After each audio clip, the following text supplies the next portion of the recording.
This is Afternoon Sports Slay with the Queen, Micah K. Now remember, I'm doing this for the love of the game. This is Basketball Wine Wednesdays. All my slayers, all my slayettes, make sure you get the wine glasses out. You know it's been snowy outside. Listen, you need to get the wine glasses out. Basically, just watch the Queen. Once you get off work, take a sip. Listen, all my fellas, if you don't like wine, drink a little, liquor or beer, whatever, that suits your taste buds, all right? Now, this is moment to moment. This is Micah's moments. We got a lot to unpack. Definitely talk about the Pistons. Definitely talk about Blake Griffin. And we're going to talk about former Piston Andre Drummond. Now, I'm going to give you a little bit of background info before I get into the tweets, all right? Now, this is from the source Per Athletic by James L. Edwards. And the athletic staff for Blake Griffin will remain out of the Pistons lineup while both sides determine his playing future, okay? After extensive conversation with Blake's representatives, it has been determined that we will begin working to facilitate a resolution his future with the team that maximizes the interests of both parties, all right? Detroit General Manager Troy Weaver said in a statement, "We respect all the effort Blake has put forth in Detroit in his career and will work to achieve a positive outcome for all involved." Griffin, who signed a 5-year, $171 million contract with the Los Angeles Clippers before being traded to Detroit in 2018, is owed $36.6 million this season and $39 million in the 21-22 season. With the Pistons 8-19, that's their record, headed toward a rebuild, Weaver will take a look at the trade market as well as potentially buying Griffin out. So that's just a little background information. Let's continue. Griffin, a 6-time All-Star, is averaging 12.3 points, 5.2 rebounds, and 3.9 assists per game this season. Okay, let's get into what Griffin's statement is. He says, I am grateful to the Pistons for understanding what I want to accomplish in my career and for working together on the best path forward, Griffin said in the statement, like I just said previously. Okay, now of course, if you have been paying attention to the Pistons and to Troy Weaver, then you know Pistons once again are in a rebuilding phase / process. So if you haven't already, make sure to go check out my Leave It to Weaver Part 1. I talk about as far as what he did during the NFL draft analysis, and I'm definitely going to do a Leave It to Weaver Part 2. I promise you, make sure you tapped in. Part 1 was really good, so do not miss out on Part 2. I will definitely address certain subjects, how I feel about Troy Weaver and the job he's done so far. That is definitely going to come right after the NBA trade deadline, and that's going to be at the end of March because the deadline is March 25th, okay? And I'm also going to talk about Sadiq Bey, and if you have been following my channel, I have talked about Sadiq as far as with the NBA draft analysis too. I feel like Sadiq has the potential to be an excellent player in the NBA and definitely a star player. Now let's get into the tweets that really caught my eye. It has been a lot of NBA juice, a lot of Pistons juice, but I only picked a few of them, okay, because we'll be here all day, and I know y'all don't want to be here all day, even though you love listening to the Queen, okay? Now let's get into the first tweet. Baron Davis, all right, at Baron Davis is his official Twitter page. Now let's get into his bio. Family, hoop, higher power, creator, investor, making things, okay? If you love the NBA, you have to remember Baron Davis. He was a problem. He was that one. How many of y'all remember his highlights? They used to, come on SportsCenter sometimes. Crazy, okay? He was cold with it. Now let's get into his tweet. Blake to the Lakers or Warriors, Phoenix would be good too. A lot of teams can use Blake for sure. Third option, but really a number 2 playmaker. Get him back in the block doing work. Pistons fans, how do y'all feel about that? How do you feel about seeing Blake being in a Phoenix Suns uniforms, a Lakers uniforms? Where do you feel Blake could go? Okay, let's take a sip really quickly because listen, there's just a lot of Pistons juice right now, and Pistons fans, and if you just from Detroit in general, you need to take a sip because listen, it's been hard being a Detroit fan as far as dealing with sports, okay, this season, this year, last year too. Okay, let's get into let's get into a few other things, okay? Goodness, oh listen, I wet up my paper with the wine. All right, I'm sipping on that sweet revenge. That is my go-to. You see the eye right here, okay? You see it? Now, let's get into this tweet. Bobby Marks at Bobby Marks 42. Let's get into his bio. ESPN, NBA front office insider, Marist College with the football emoji, adopt, don't shop, talking about pets. And I've highlighted his tweets before. He is very informative. Let's get into the first tweet from Bobby Marks. Blake Griffin has a total of $53.7 million owed to him for the remainder of the 2021 and all of 21-22 season. Any contract can be moved, but this one is the most challenging in the NBA. Cap hit of $36.8 million and $39 million player option. Now let's get into the second tweet from him. If Griffin is bought out, after the deadline, Detroit does not escape a cap charge for the 21-22 season. So he gives examples. If he gives back $20 million, the Pistons will be charged, for the 2021 season, $31.9 million, 21-22 season, $23.8 million, but can stretch over 3 seasons, and then it says $7.9 million.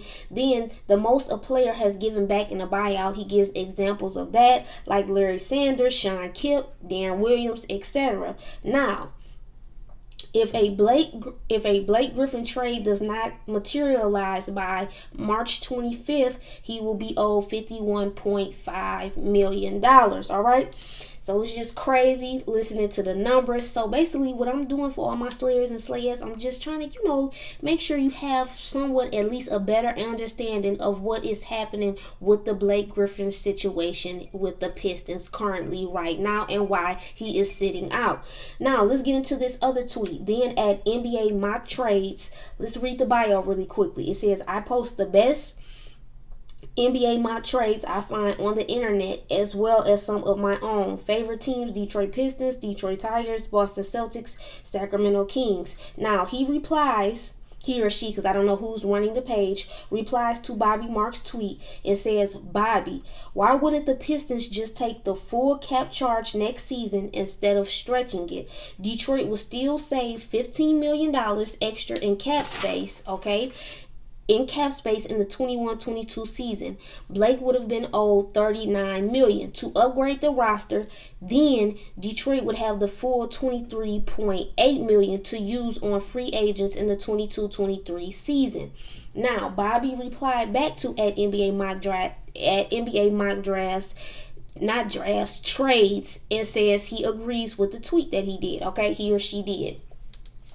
Now, let's get into the next tweet. This is from Michael Lee and Mr. Michael Lee. Let's get into his bio. Sports Enterprise reporter for at Washington Post, Kansas City, Missouri native, Florida A&M grad. Then he has his frat symbol on there. Former ATLian, and covered the NBA for 19 seasons. And he said he used to love hip hop. I love that end of that bio, because most people, especially if you are older, of your older age, especially like the 40 plus up range, they feel like hip hop music right now is not what it once was. And I'm still younger, still considered a millennial, so I still agree. I'm kind of in the middle because I'm a 90s baby. But listen, a lot of music now, I only listen to it just to see what people, people even younger than me are listening to. And some of it I like, some of it I'm like, it's a no. So I definitely understand that last bit of his bio. Now let's get into his tweet. It says, with Blake Griffin days with the Pistons nearing the end, I'm reminded how the Clippers raised his jersey in a mock retirement ceremony, signed him to a max extension, and 7 months later traded him to Detroit.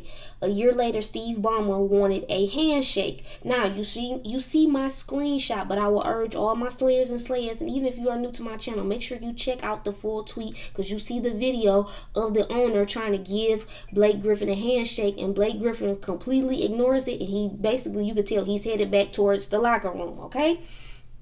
Now, let's transition into what Draymond Green said after the post-game press conference, This is from at SportsCenter. Everyone wants to say that young man can't figure it out, but no one wants to say the organization can't figure it out. Draymond Green sounds off on a double standard he sees in the NBA. Let's get into it. Now, this was in connection with Andre Drummond, who also is, well, now he's a former Piston. Blake Griffin is not a former Piston yet, but Drummond played for the Pistons, okay? Let's get into some things. Because the Cleveland Cavaliers are no longer planning to play center Andre Drummond as they work to trade the two-time All-Star prior to the NBA's March 25th deadline. This is what sources told from ESPN. Now, Green used other examples. Now, let's get into some things really quickly. Some of you might get mad when I'm about to say. Everybody knows if you tapped in with the Queen, you tapped in the Afternoon Sports Slay. I'm a huge LeBron fan. That is my GOAT. Pump the brakes. I'm not going to give you a whole spiel about LeBron today, but we are definitely going to get into some things. The reason why I am going to touch on LeBron really quickly is because I used to have to tell non-LeBron fans that got upset when LeBron was in Cleveland and he left to go to Miami. The really key factor was he controlled his own destiny. I'm making this a connection because a lot of players now you see have to go through certain things. And the reason why I bring LeBron in the mix is because, let me refer back to the notes so I can get this right, okay? Because he strategically made sure to go to the best possible destination and team with the best possible outcome so he wouldn't have to deal with certain situations that you see other players are dealing with. Now, of course, it's still a difference because LeBron is a superstar, megastar, but we have seen in the past, as far as dealing with superstars, they have still not been handled properly with other organizations and they have not been treated as fairly as they needed to be. And so this is what I'm saying in connection with Draymond Green, like he's saying, sometimes, and really not even just sometimes, a lot of times so much blame is placed on the player, even though the player knows what he's getting into because it is a business and you're dealing with politics. But also it still needs to be a level of understanding when it comes to the players, and also where is the fault with dealing with the organization, okay? That's just some certain things for us to think about, all my slayers and slayettes. And definitely leave an opinion and comment. Tell me how you feel about Draymond Green's statement, all right? Most of it I completely agree with. I have a little bit of, I would say I would want to break down what he, as far as with James Harden, because I have not covered that yet. Don't forget, that is going to be a part 2 too. Trust me. So just be on the lookout for more content from the Queen. Now, lastly, Andre Drummond thanked Draymond Green for his comments via Instagram. Lakers fans, I know you heard about Anthony Davis. Okay, this is crazy. This is scary. I was really a little sad about it. I just hope it's not as bad as we think it is. I feel like the Lakers should basically just rest him into the playoffs, or rest him as much as possible. LeBron is in his 18th season. Hopefully the other players can step up, at least step up until AD comes back. I'm looking for Kyle Kuzma to step up more. This is his time. Kuzma, we need you right now, okay? Now, if you haven't, basically been following the NBA, Davis was diagnosed with a right Achilles strain by the Lakers medical staff, okay? So prayers up to Anthony Davis, and hopefully he comes back. Now, if you are new to my channel, make sure you hit the subscribe button, make sure you hit the like button and the notification bell. I promise you, it's definitely so much more on the way. I got some boxing talk that's definitely about to come. I might do a prediction video for the fight this upcoming weekend, and I definitely got some youth boxing, so definitely be tapped in. Now, remember, I'm doing this for the love of the game. This is the Queen, Micah K. This is Afternoon Sports Slay. I'm out.